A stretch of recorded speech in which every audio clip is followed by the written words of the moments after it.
A highly anticipated report is out that details what the clean heat standard is going to cost.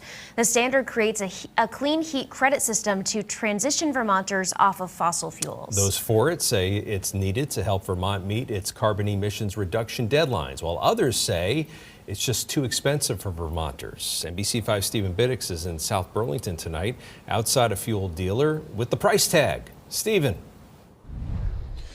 Yes, Brian and Liz, so the Public Utility Commission said in their report that the price tag comes out to just below $1 billion, but it's important to note that that would be over the next decade, so the numbers come out to around $95 million or so for the next 10 years. Now, for some, this price tag is alarming and they're raising red flags, while others say they thought it would have been more expensive when this all began back in 2023. I think the legislature, after they take a good long look at this, will realize this is not the right policy to reduce greenhouse gas emissions in the thermal sector. The Clean Heat Standard passed in 2023 and is back in the spotlight for its checkback. The original bill required votes by 2 different legislatures and lots of research. A much-awaited report by the Public Utility Commission says it will cost nearly $1 billion over 10 years and lead to roughly $500,000 in carbon emission reduction value over that span. The Commission says they do not recommend the program for Vermont. We're talking about an average increase to your annual heating fuel bill of about $300 per single-family home, and of course much larger for businesses that depend on fuel oil, kerosene, and propane. According to the U.S. Energy Information Administration, heating oil prices in Vermont average at $3.73 per gallon.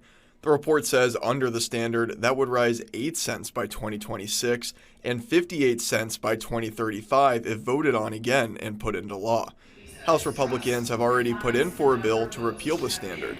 Now, Democrats must figure out where they stand after the new information. Unless the legislature acts, it is not moving forward. We're going to have that conversation as a committee as to whether or not we want to move forward with this or if we want to move forward with an alternative. Watson says what's most important for her going forward is that it works for the lower and middle classes, one of the main concerns from opponents in addition to how it would affect local fuel dealers. I think it is our job to see what path helps us get to that cheaper, more sustainable future and makes that change at a rate that Vermonters can absorb.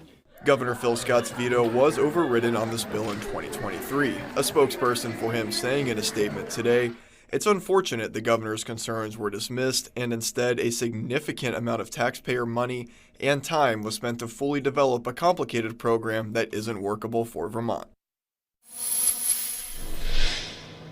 The Clean Heat Standard was in part put in place to meet deadlines from the Global Warming Solutions Act, which was passed back in 2020, where Vermont had to meet certain carbon emission reduction deadlines. So now this price tag has some raising the question, do we need to change those GWSA deadlines? Governor Phil Scott says he does believe there needs to be some kind of change with them. And he said yesterday he didn't want to get too ahead of his policy, but he will be letting us know on what he wants to do with those going forward within the next couple of weeks. Live in South Burlington tonight, Stephen Biddix, NBC5 News.